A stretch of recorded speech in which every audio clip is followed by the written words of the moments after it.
ইদানিং সবাই একটা জিনিস খেয়াল করেছেন, আমরা প্রতিদিন প্রতিনিয়ত কিন্তু আতঙ্কের ভিতরে থাকি।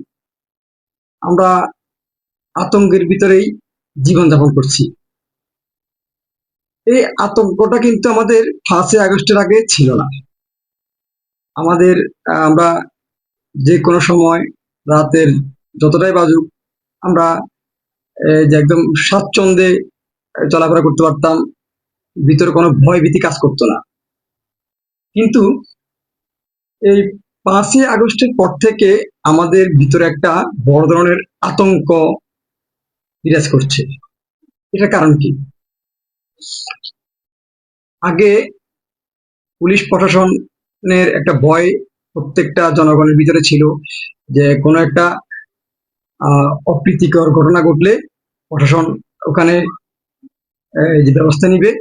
যেটাই নিক না কেন, প্রশাসনের ভিতরে দুর্নীতি তো কোন কোন জায়গা কোন সেক্টরে দুর্নীতি নেই, প্রত্যেকটা সেক্টরে তো দুর্নীতি আছে। আর সব থেকে বড় কথা হলো, আমাদের দেশের রাজনৈতিক নেতারা বড় বড় মঞ্চে দাঁড়িয়ে বড় বড় বক্তব্য দিয়ে ভাষণ দিয়ে যে অমুকে দুর্নীতি করে তমুকে দুর্নীতি করে। আমাদের বড় বড় নেতারা তো আরো বেশি দুর্নীতি করে। ওনারা তো হচ্ছে দুর্নীতির আতুরঘর। ওনারা দুর্নীতি করার জন্য, ওনারা ইনকাম করার জন্য দুর্নীতি করার জন্যই তো রাজনীতি রাজনীতি করে।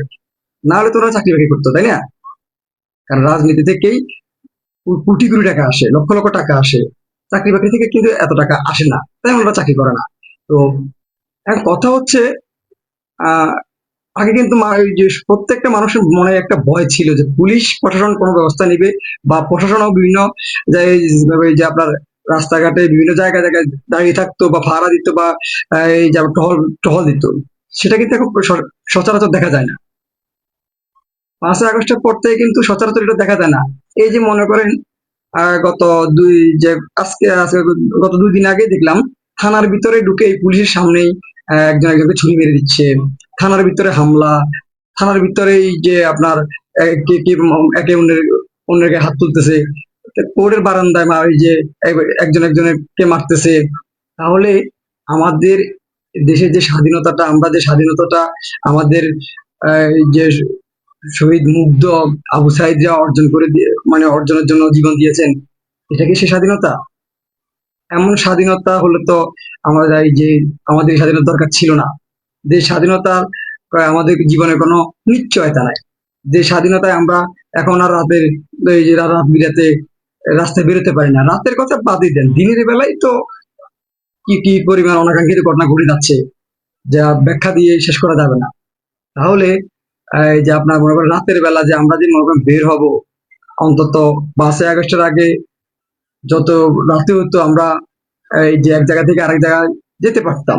আমাদের বড়টা ছিল প্রশাসন, যে রাস্তায় বিভিন্ন জায়গায় প্রশাসন টহল আছে, প্রশাসনের একটা ভালো ভূমিকা ছিল।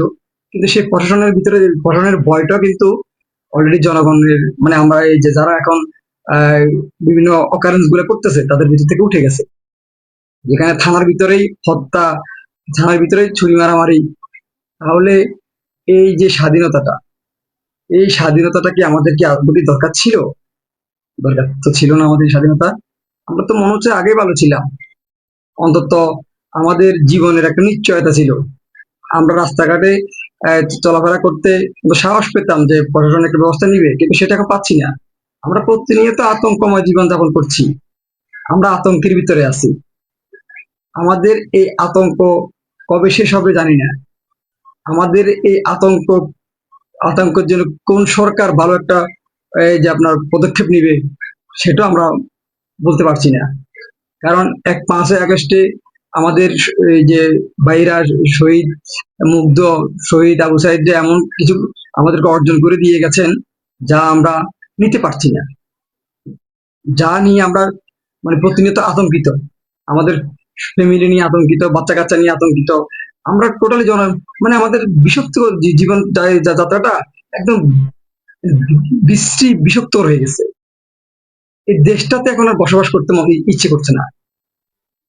মানে এমন একটা পর্যায়ে চলে আসছি, এখন না পারতেছি বলতে, না পারতেছি সইতে। কারণ বলতে গেলে অপরাধ, প্রাচীর সরকারের লোক।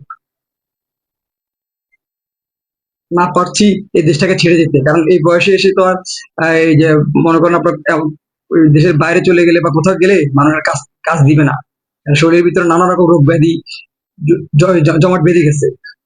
তাহলে আমাদের যে ভাইরা আমাদের এই যে শহীদ হয়ে আমাদেরকে যে স্বাধীনতা অর্জন করে দিয়ে গেছেন, সেই স্বাধীনতার বার্তা তো আমরা নিতে পারছি না।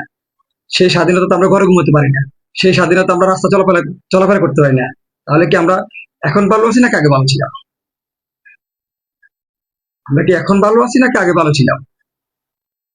এখন সে সত্যটা বলতে গেলে, তো সত্যটা যদি আমরা উপস্থাপন করি, সত্যটা বলতে গেলে ফ্যাসিস্ট সরকারের লোক হিসেবে আখ্যায়িত করা হবে, নানা রকম তোকমা লাগানো হবে আমাদেরকে।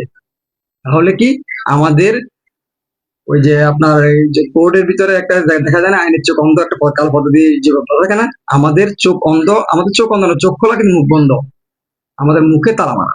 আমরা দেখবো, শুনবো, বলবো। এই স্বাধীনতা, এটাকে স্বাধীনতা বলা হয়? এমন স্বাধীনতা তো আমরা চাই নেই, এমন স্বাধীনতা তো আমরা এই যে কখনো আশা করি নেই।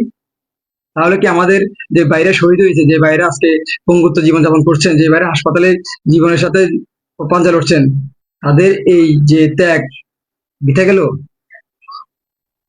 তাদের এই যে এই রক্ত বৃথা গেল? এটা সবার কাছে আমার প্রশ্ন।